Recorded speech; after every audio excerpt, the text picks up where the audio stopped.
What's going on, guys? Here I am with this 2001 Toyota Tacoma that I bought a while ago, and after having owned it for almost a year, I'm going to walk you guys through some of the most common problems that have been had on these trucks.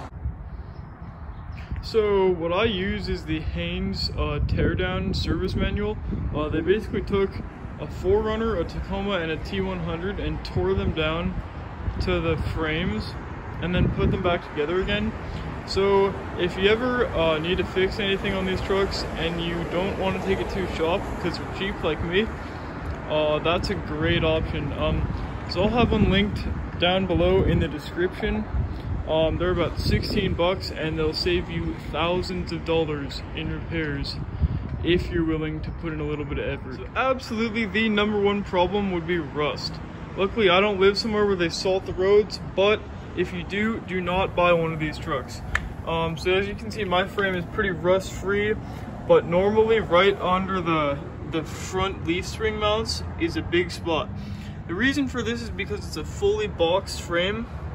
So once water gets in that hole, it stays inside the frame, and that's the lowest spot right there. So it'll sit there and rot through. Okay, so mine does have the 3.4 liter 5VZ FE V6 engine in it, which is known to go a really long time. But it does have some issues. It is an iron block, and iron doesn't dissipate heat as well as aluminum does. So if there's one way that these engines will go out, it'll be overheating, and then they like blow a head gasket or seize up or something like that. So while we're still looking at the engine, with the V6, you have to do timing belts and water pumps every 90,000 to like 120,000 miles. You can see the timing belt if you just pop that cover off, so you can check it. It shouldn't be like a surprise thing when if it's not looking too good though. And then with the 2.7 and 2.4 liter 4-cylinders, you need to do valve adjustments. They have a timing chain, so it's not an issue, but you have to adjust the valves on the 4-cylinders. Okay, so another problem that might seem minor, but can cause catastrophic failure is that the coolant temperature sensor is known to go out on these things at high mileages.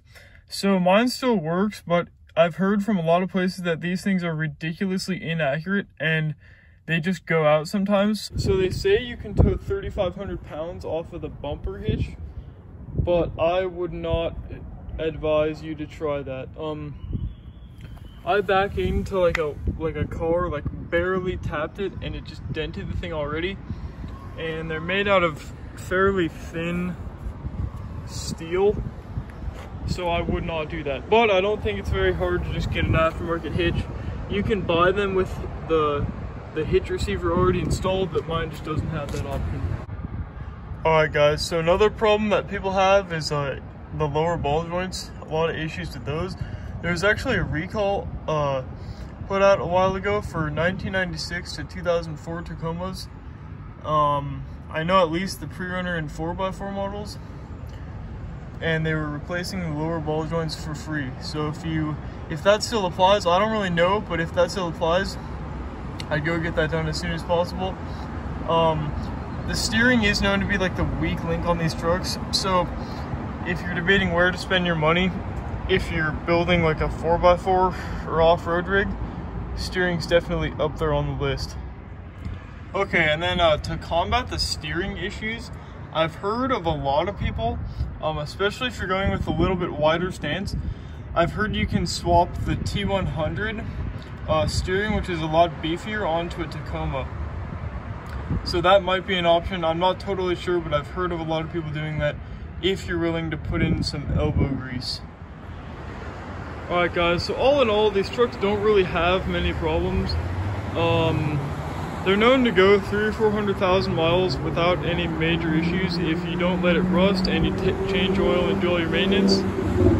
But I hope you enjoyed a basic list of some issues that you might run into with your first-gen Tacoma.